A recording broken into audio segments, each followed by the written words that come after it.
जो मरी हुई होती है ना, वो नदी के धारा के साथ बहती है, लेकिन जो जिंदा मछली होता है ना, वो हमेशा विपरीत धारा में बहता है। तो अब हम लोग विरोध भी नहीं करें, ये कैसे होगा? अगर गलत हुआ है तो हम लोग विरोध करेंगे, अपने अधिकारों का मांग हम लोग बिल्कुल करेंगे।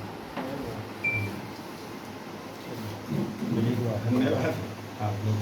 ओबीसी की लड़ाई लड़ती रही है और जाति जनगणना कराने की मांग वर्षों से करती रही है। केंद्र सरकार ने 2025 में घोषणा की थी कि हम जनगणना कराएंगे, वो जातीय जनगणना कराएंगे, लेकिन सरकार मुकर रही है। ऐसा महसूस होता है कि पहले चरण में जातीय जनगणना का जो प्रपत्र है, उस प्रपत्र में एससी और एसटी का कॉलम है, लेकिन ओबीसी का कॉलम नहीं है। आखिर ओबीसी अन्य में गिना जा रहा है, तो क्या हम अन्य हैं? नहीं, हम ओबीसी हैं। और ओबीसी अगर अन्य में जाता है तो ओबीसी का सारा हक मारा जाएगा, क्योंकि ये जहां भी होता है डेटा की बात होती है। सुप्रीम कोर्ट माननीय कई मामले में हमारे हक को जो है या तो पीछे कर दिया या खत्म कर दिया। वो डाटा की मांग करती है माननीय न्यायालय। पिछले दिनों ये बिहार में जो सर्वेक्षण हुआ था, राज्य सरकार ने कराई थी, लेकिन सुप्रीम कोर्ट ने उसे नहीं माना और वो कहा कि जो भारतीय राष्ट्रीय जनगणना आयुक्त के माध्यम से जो गिनती होती है, वो गिनती जो है वो ऑथेंटिक होती है।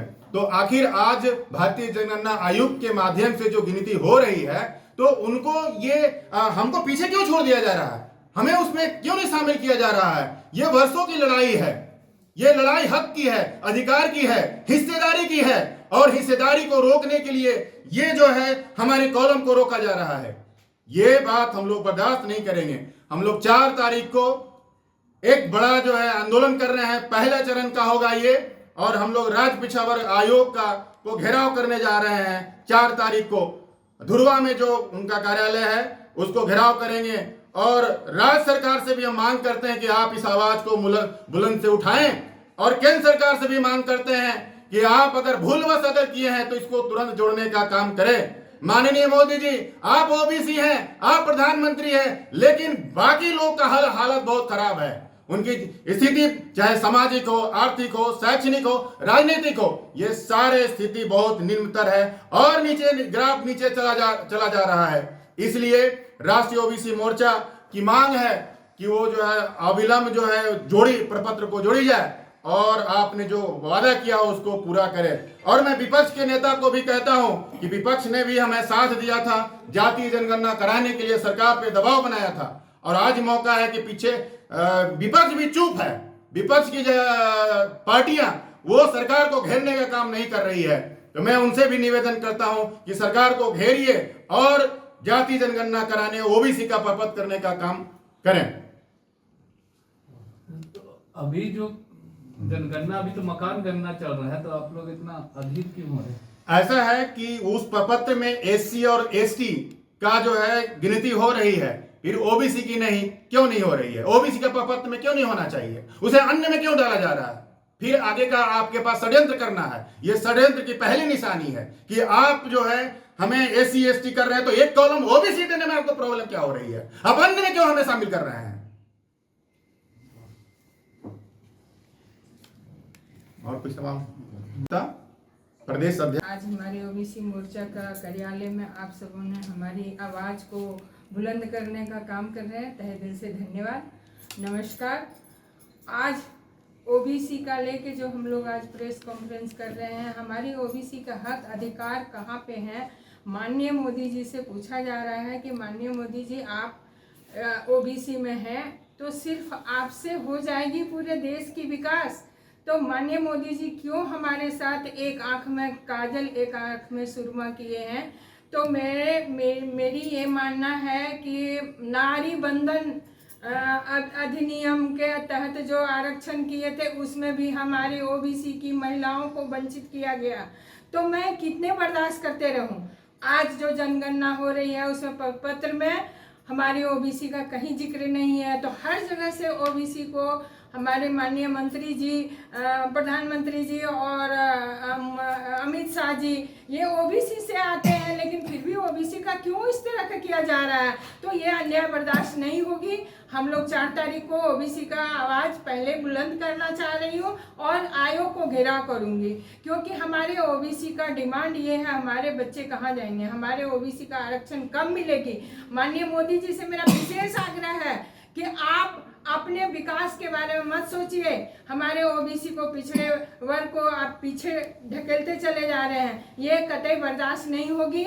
और हम महिलाएं, हमारे सारे ओबीसी परिवार, हम लोग घेराव करने का काम करेंगे, यहाँ से लेके केंद्र तक घेरेंगे। यदि नहीं माने माननीय प्रधानमंत्री जी तो हम सब निर्णय लेंगे कि उनके वहाँ तक भी आवाज़ जाने के ये करेंगे।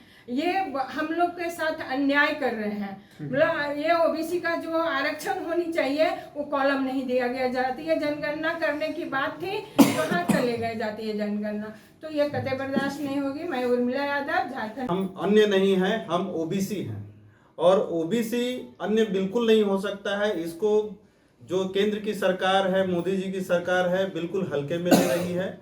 और मैं यह बताना चाहता हूँ आप लोगों के माध्यम से कि ओबीसी देश की रीढ़ की हड्डी है।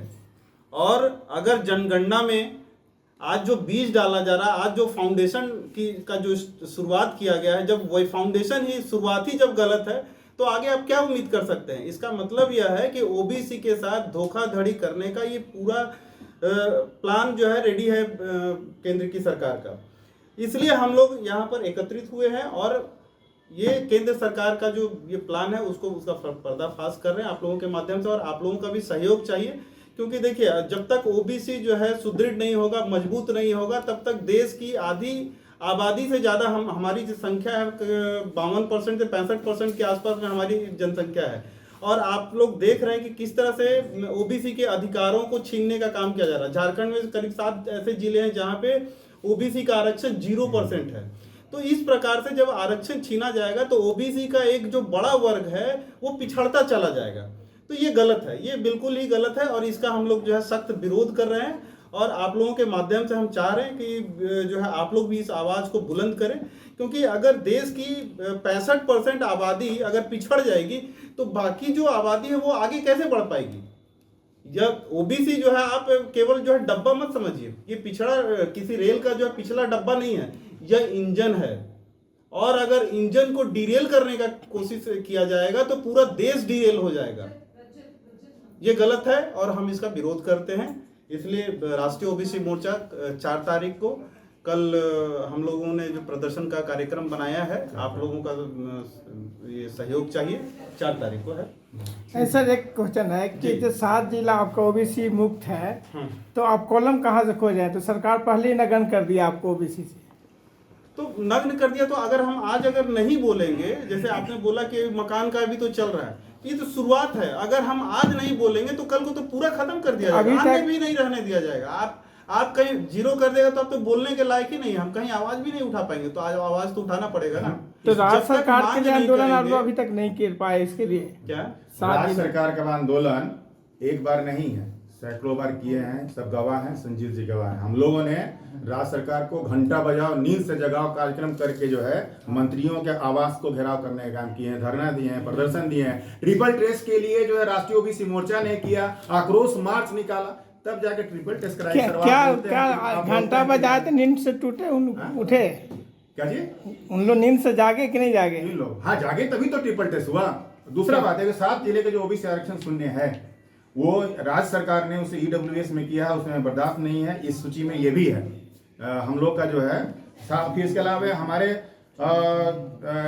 बर्नवाल, कसौधन, कलवा, जसवाल, ये लोग जो जातियां हैं उन जातियों को केंद्र की ओबीसी सूची में जो है हटा दी गई है, उसे नहीं किया गया है। उसके लिए भी हमारी ये डिमांड है और उसमें भी केंद्र सरकार की जो है से मांग है कि वो जो है उसको पूरा करें। क्योंकि राज्य में हमारा ओबीसी में है, बिहार में ओबीसी है, बिहार से आए हैं, हमारे साथ क्यों सोचा व्यवहार हो रहा है भाई? दोनों मिलकर कर रहे हैं, राज्य सरकार और केंद्र सरकार।